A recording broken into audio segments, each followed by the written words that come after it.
Imagine, you're standing in a room. People are all around you. Everyone is looking at you. A voice comes into your mind. I'm better than all of these people. Now stop. Is this self-confidence or a dangerous illusion? Inside all of us, a story keeps running. A story in which we are the hero. We are right. We are special. We are different. But what if this story isn't true? What if our mind is showing us a bigger version of ourselves than we really are? Today we will talk about that psychological trap which can break relationships, ruin careers, and slowly leave a person completely alone. Its name is narcissism. This is not just self-love. This is not just taking selfies. This is not just confidence. It goes far deeper than that. Today's audiobook will take you inside your own mind and perhaps introduce you to yourself. A long time ago, a story was told. There was a young man, beautiful, self-absorbed, someone who drew everyone's attention.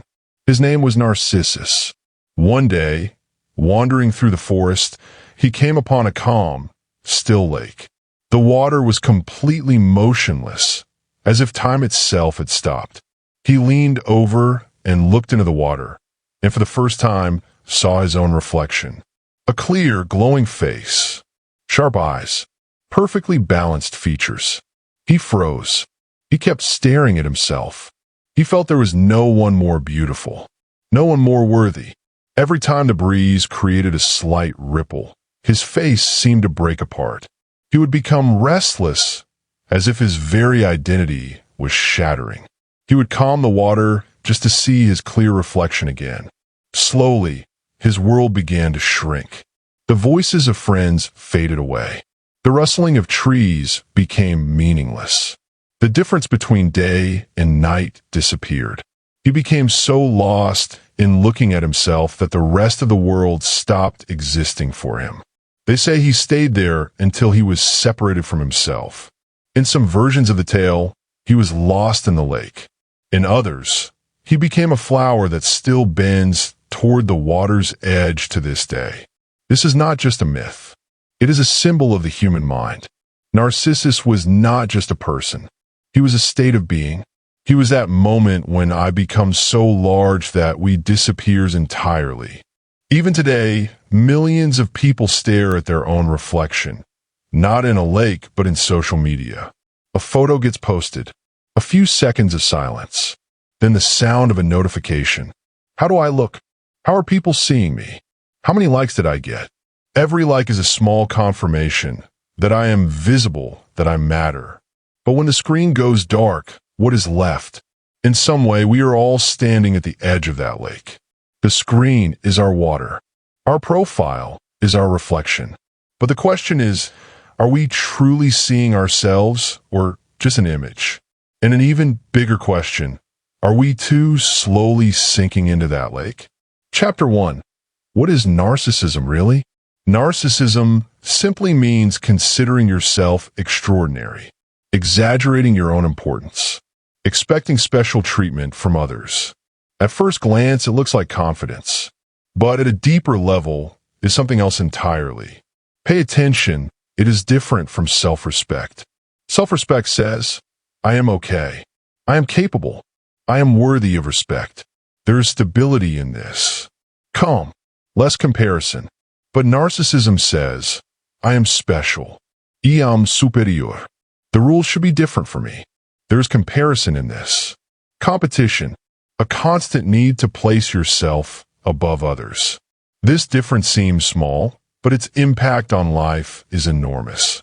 People with narcissistic thinking often exaggerate their achievements, cannot tolerate criticism, have a hunger for attention and admiration, give less importance to others' emotions, feel they're different. They don't want ordinary treatment. They want special treatment.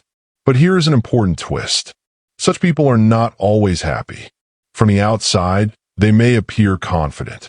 But inside, there is often a hidden insecurity, a deep fear that their grand image might crack. They constantly need confirmation that they really are special. So they keep searching for validation, praise, attention, admiration. This becomes a mental cycle. Praise feels good, emptiness, a little later search for praise again. The more praise they receive, the more addicted to it they become. It's like a drug. And as with every addiction, over time the dose needs to increase. That is when it becomes clear this is not confidence. This is a fragile story that needs to be proven again and again. Chapter 2. The Two Faces of Narcissism.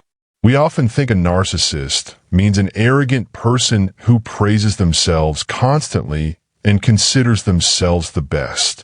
But psychology tells us narcissism does not always look the same. It has two distinct faces. Face 1, grandiose narcissism. This is the form that is easy to recognize. Very confident, openly discussing achievements, considering themselves a natural leader, becoming the center of every conversation. Such people often seem attractive. Their energy is intense. They walk into a room and the atmosphere shifts. Initially, people are drawn toward them. Their confidence can seem inspiring. But the problem begins when their eye becomes bigger than others. In relationships, they want control. In work, they want to take all the credit. Spotlight becomes essential for them. If they receive criticism, they will either become angry or try to prove the other person is incompetent. Accepting mistakes is not easy for them because a mistake strikes at their grand image. Face 2, vulnerable narcissism. This is the more complex and less visible form. Such a person may appear quiet, even shy, but inside, a story keeps running. No one understands me. I am special, but the world cannot recognize it. These people get hurt by criticism quickly. They may appear sensitive on the outside, but inside, there is a hidden sense of superiority. They want to openly say they are superior, but within, the belief remains that they haven't received the respect they deserve. The grandiose narcissist openly displays superiority. The vulnerable narcissist quietly feels it. Both share one thing in common, an inflated sense of self-importance. One important thing to remember, not every narcissistic trait is harmful. A little confidence, valuing yourself, this is healthy. The problem begins when empathy decreases, when others' feelings start seeming unimportant, when your eye becomes so large there is no room left for we. Chapter 3. How does this thinking develop? No child is born a narcissist. So how does it form? Several paths exist. Path 1, childhood. Some children are constantly told, you are unlike anyone else. No one is like you. You're always right. If done in a balanced way, this is fine. But if a child is called great even after every mistake, they can become disconnected from reality. On the other side, some children receive constant criticism. You will never amount to anything. You are not enough. Interestingly, both extremes can produce narcissism. In the first case, the child learns superiority. In the second, they wear a mask of superiority to escape insecurity. Path 2, genetics. Some personality traits come from birth, like dominance, risk-taking, reward sensitivity. If these traits grow in an environment where validation is given great importance, narcissistic patterns can become stronger. Path 3, culture and social media. Look at today's world. It is a look-at-me culture. Followers equal importance. Likes equal value. Views equal identity. Every notification releases dopamine in the brain. Slowly, identity becomes dependent on external approval. And this is what strengthens the narcissistic cycle. But wait, is every form of self-promotion narcissism? No. If you're proud of your work and also respect others, that is healthy. Narcissism is when you place yourself above others at their expense. Imagine a person, successful, confident. Everyone admires them. But one day they receive public criticism. Just one criticism, and suddenly their face changes. Anger, humiliation, defensiveness, blaming others. Why? If they were so great, Why did one small criticism shake them? This is where we enter the world of narcissistic personality disorder. Chapter 4. What is narcissistic personality disorder? Until now, we talked about traits. But when these traits become so deep that life, relationships, and work all begin to be affected, it is called narcissistic personality disorder. NPD. This is a clinical personality disorder. Not every narcissistic person has NPD, but every person with NPD has extreme narcissism. Main features of NPD: an exaggerated sense of one's own greatness, dreams of unlimited success, power, or beauty, expectation of special treatment, deep lack of empathy, using others for personal gain, intense reaction to criticism, a fragile self-esteem hidden beneath the surface. Note this carefully. A person who appears strong on the outside can be extremely fragile inside. Their self-esteem is like an inflatable balloon. One small pin and everything can burst. What is a narcissistic injury? When a narcissist faces humiliation, criticism, or failure, it feels like an attack on their identity. This is called a narcissistic injury. The result can be an explosion of anger, a desire for revenge, putting down the other person, or suddenly cutting off contact. They do not accept mistakes, because accepting a mistake puts their grand identity at risk. Chapter 5. Narcissism in relationships. Now imagine, you meet someone who is incredibly attractive, confident. They speak in a way that makes you feel special. They listen to every word you say. They remember your preferences. They keep telling you, you are different. I have never felt a connection like this before. In the beginning, they put you on a pedestal. You think, I have found my soulmate. This is called love bombing. This phase is fast, exciting, and emotionally intense. But often it does not last. After some time, things begin to change. They start criticizing you. They point out small things. They minimize your feelings. They make you feel guilty. I do this because you don't understand me. You are too sensitive. Slowly, you start thinking, maybe the fault is mine. This is where the narcissistic relationship cycle begins. Main features of NPD: an exaggerated sense of one's own greatness, dreams of unlimited success, power, or beauty, expectation of special treatment, deep lack of empathy, using others for personal gain, intense reaction to criticism, a fragile self-esteem hidden beneath the surface.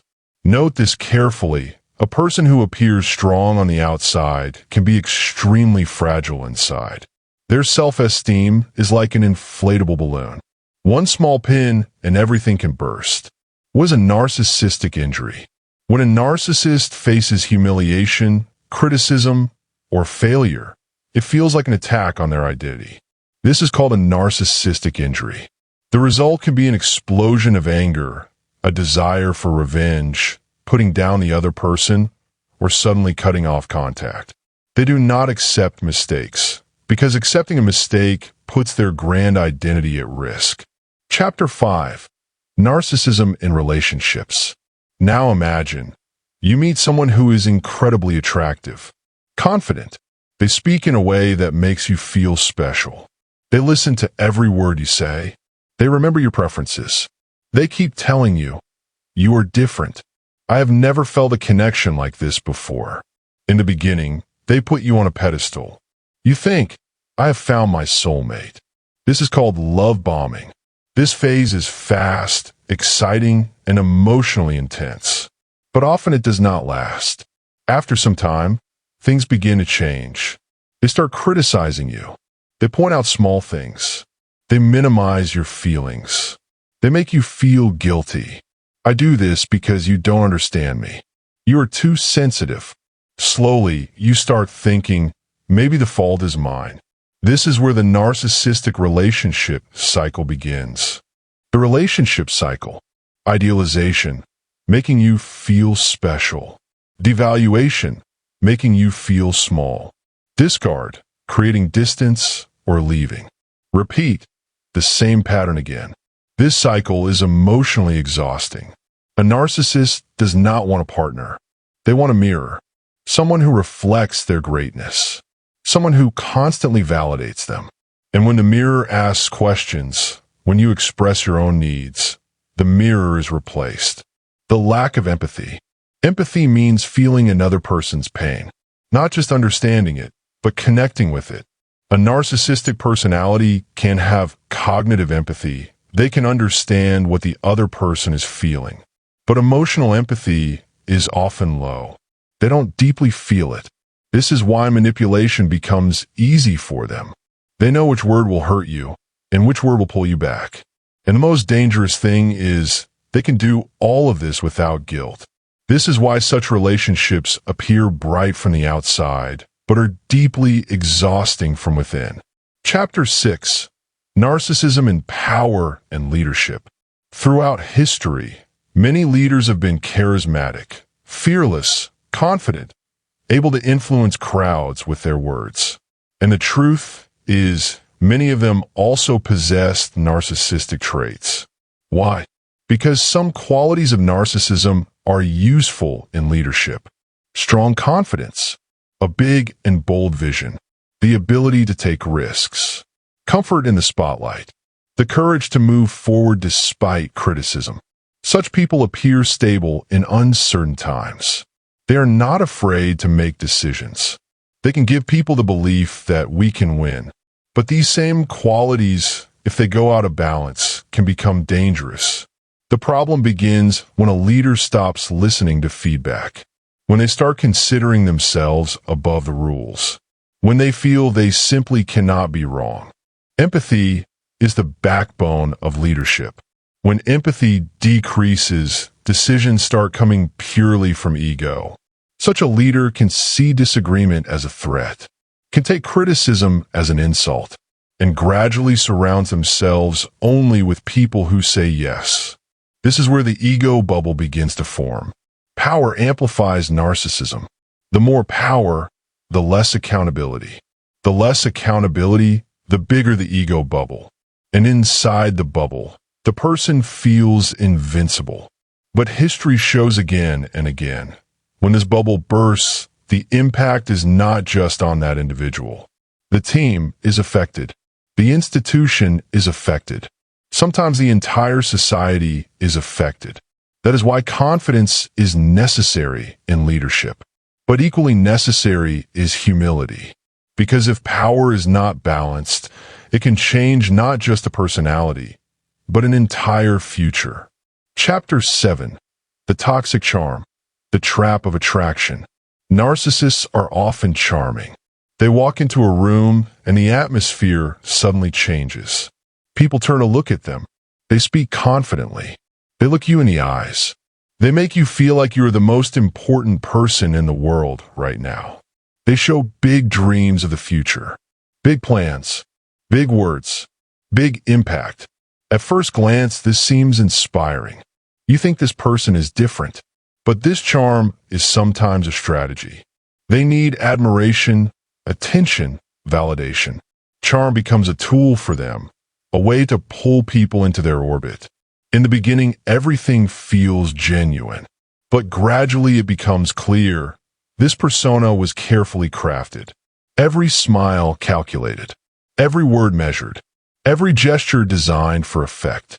And people often realize too late that they were influenced not by a real person, but by a projection. When failure knocks at the door. Now, the most important part, what happens when a narcissist fails? On the outside, they will blame. Blame others. Blame the circumstances. Blame the system. They will say, people were against me. I was not understood. But inside, there is deep shame. This is the paradox. Superiority on the surface. Insecurity beneath. Their entire identity was built on the belief that they are special, invincible.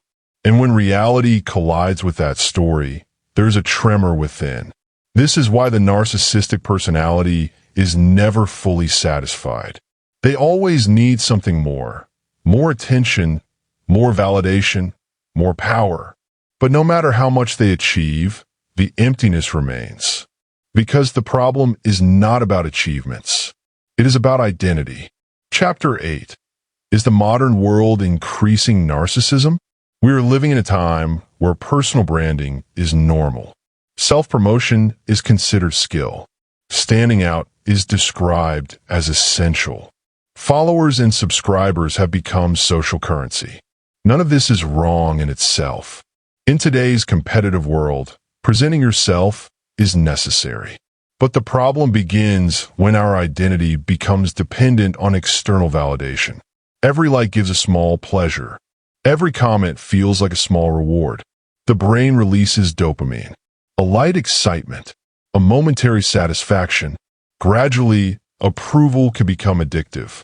You will notice some people delete posts if engagement is low. Why? Because the digital mirror has captured their self-worth. The question is no longer, am I happy? It becomes, how much are people liking me?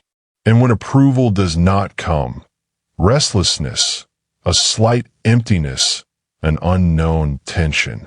Social media shows us everyone else's highlight reel. Someone's vacation, someone's promotion, someone's new car, someone's perfect body. You scroll and your mind quietly begins comparing. They are better than me. I have fallen behind. This comparison can produce two kinds of reactions. First, I am better than them. They're just showing off. Second, the world cannot see my greatness. Notice, in both cases, I is at the center. Either superiority or wounded superiority. The modern world constantly gives us a stage. But if there is no inner stability, this stage can slowly become a lake, where we keep staring at ourselves and real connection is left behind. Chapter 9. Healthy self-esteem versus narcissism. You must understand this most important difference because not every confident person is a narcissist, and not every narcissistic behavior is confidence. Healthy self-esteem says, I am good but not perfect. I can make mistakes. I can learn. Other success does not feel like a threat. There's stability in this. Acceptance. Room for growth. Now look at the other side. Narcissism says, I am special. I cannot be wrong. If I failed, someone else is responsible. Other success makes me feel small. Here there is comparison, defense, a constant need to prove yourself. Healthy self-esteem is grounded, connected to reality, accepting. Narcissism is inflated, like an air-filled balloon, big on the outside but fragile. Healthy self-esteem is quiet. It does not constantly need applause. Narcissism needs noise, recognition, external confirmation. Healthy self-esteem builds connection. Narcissism builds competition. A small honest test. Ask yourself, can I truly listen to criticism? Can I apologize? Am I genuinely happy for other success? Do I become restless when I am not given attention? If these questions create a little discomfort, pause. This is not judgment. This is awareness. Every person has some narcissistic traits. This is a spectrum, not a label. The issue is not who you are. The issue is which direction you're moving in. Chapter 10. When narcissism collides with reality. Life does not always give validation. Sometimes failure comes. Sometimes rejection, a breakup, job loss, public criticism. All of this is part of life. A healthy person does not break from these experiences. They learn. They can be sad, disappointed, but slowly they pull themselves together. They can say, yes, I made a mistake. I need to improve. But a person with narcissistic patterns can often collapse. Why? Because their identity is fragile. It rests on an inflated self-image. I am special. I cannot fail. When reality collides with this story, there's a shock inside. This is called a narcissistic collapse. This is the moment when the structure that appeared strong from the outside begins to crack from within. Symptoms can include deep depression, sudden intense rage, withdrawing from people, extreme blaming of others, identity crisis. If I am not great, then who am I? This moment is very painful because it is not just a failure. It is a question mark placed over the entire self-story. But this is also a hidden opportunity. When the inflated self-image breaks, for the first time the real self can emerge. If instead of running from that pain, the person tries to understand it, that very collapse can become the beginning of real change. Sometimes falling is the first time you truly touch the ground. Chapter 11. Can narcissism change? This is the most difficult question. Short answer, yes. But it is not easy. Why is it difficult? Because narcissism is not just a habit. It is a self-protective mechanism. It protects the ego. It builds a shield against shame. Very often, behind narcissistic behavior is a deep fear. If people see the real me, maybe they won't accept me. So a strong, shining identity is built. A story in which the person is always special, strong, and superior. In therapy, the very first step is accepting that certain patterns are harmful, that certain behaviors are hurting others, that certain reactions are coming from insecurity. And this acceptance is extremely challenging for a narcissistic mindset because it directly touches the ego. Steps of recovery. Change does not happen overnight, but there are clear stages. Self-awareness, recognizing your own patterns. When do you become defensive? When do you blame? Accountability, accepting mistakes without justification. Building empathy, listening. Truly listening, not just to respond, but to understand. Understanding shame, recognizing the pain you were running from. Building stable self-worth, an identity that does not depend on achievements or applause. Empathy can be learned. Self-regulation can be learned. Dependence on validation can be gradually reduced. But this requires honesty and courage, because taking off the armor is not easy. The deep truth. Narcissism is often another name for insecurity. The bigger the ego appears, sometimes the deeper the wound hidden within. This is not an excuse. Hurting someone does not become right, but it is an explanation. And when the explanation is understood, real healing can begin. Chapter 12. Narcissistic Parents, the Impact on Children. Not every narcissistic parent is loud. Some are subtle. But one thing is common. The child's individuality is not given space. Two types of narcissistic parenting patterns. 1. The over-glorifying parent. My child is the most special, making every little thing exceptional. Ignoring mistakes. From the outside, this looks like love, but the child never learns to test reality.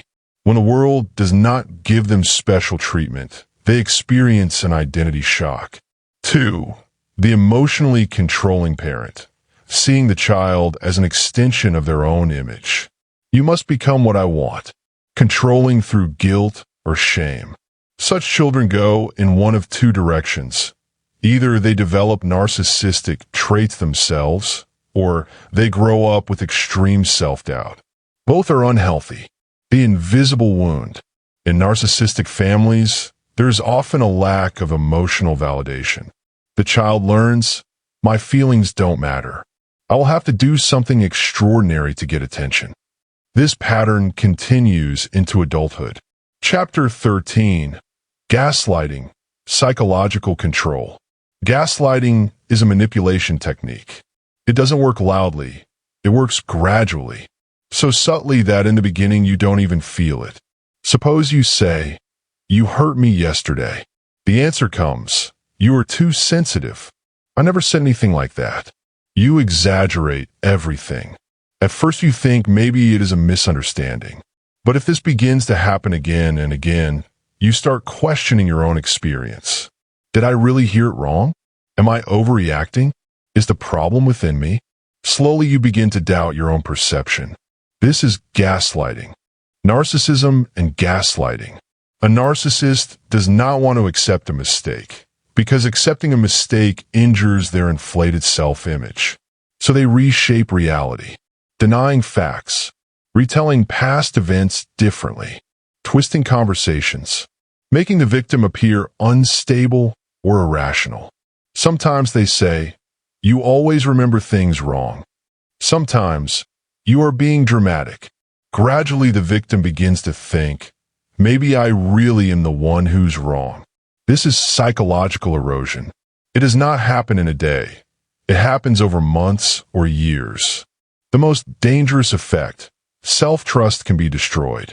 When a person loses faith in their own experience, they become insecure in making decisions. They need external approval for everything. Gaslighting is not just telling lies. It is destabilizing someone's reality. And when reality is shaken, identity begins to waver too. This is why awareness is essential, because the greatest power of manipulation hides in silence and confusion. Chapter 14. Hidden Narcissism. Not every narcissist is loud. Not everyone stands in the spotlight praising themselves. Some operate quietly, appearing calm, sensitive, even introverted. These are harder to understand. A hidden narcissist may consider themselves a misunderstood genius. They feel, "People just can't understand my depth. I'm different. That is why I am alone." They won't openly say, "I am great." But within, the belief remains that they are more special than others. Such people can be passive-aggressive, using sarcasm, silence, or emotional distance instead of direct confrontation. They can also build a victim narrative, portraying themselves as wronged in every situation. "People always treat me badly. No one values me." This way they receive attention through sympathy. The hidden narcissist often takes attention indirectly, not standing in the spotlight directly, but twisting the story so that the focus eventually lands on them anyway. This is difficult to recognize because they can hide their superiority behind claims of being deeply sensitive or a deep thinker. Vulnerability on the outside, entitlement on the inside. This is the complexity of this form. So do not recognize narcissism only by noise. Sometimes the deepest ego hides behind the quietest face. The final and most important part: what to do if you notice narcissistic tendencies. This roadmap is not easy, but it is possible. 1. Radical self-honesty. Do I blame quickly? Do I avoid apologies? Do I feel uncomfortable without attention? Self-awareness is uncomfortable, but this is the beginning. 2. Understanding shame. The core of narcissism is often shame. I am not enough. To escape this feeling, the ego builds armor. If you accept shame, the need for armor decreases. 3. Practicing empathy. Empathy is not a talent. It is a skill. Active listening, not interrupting, repeating the other person's perspective back. Slowly the brain builds new pathways. Connection deepens. 4. Building stable self-worth. Self-worth should not be based on achievement. If your identity is tied only to success, failure can bring collapse. Stable self-worth says, "I am valuable, whether I win or lose." 5. Feedback tolerance. Feedback is not an attack. It is data. If you can see feedback as data, growth is possible. An old man had seen great success and received great praise in his life. But in old age, he was alone. One day, he asked his grandson, "How will you remember me?" The grandson said, "You always wanted to be right. But the day you once genuinely listened to me, that day I remember the most." The old man fell silent. He realized, people remember not your achievements, but your presence. Narcissism is not a villain. It is a defense, a story we built to protect ourselves. But when that story begins hurting others, it must be changed. Have confidence. Value yourself. Dream big. But also listen, accept, apologize, connect. Because in the end, Greatness is not found in attention. It is found in connection. And perhaps the greatest courage of all is this, to look beyond the mirror. If this entire journey made you stop and think, share it with someone. Write in the comments, connection over ego. And remember, you are special. Not because the world tells you so, but because you are willing to grow. Subscribe to One Book for more content like this. See you in the next video.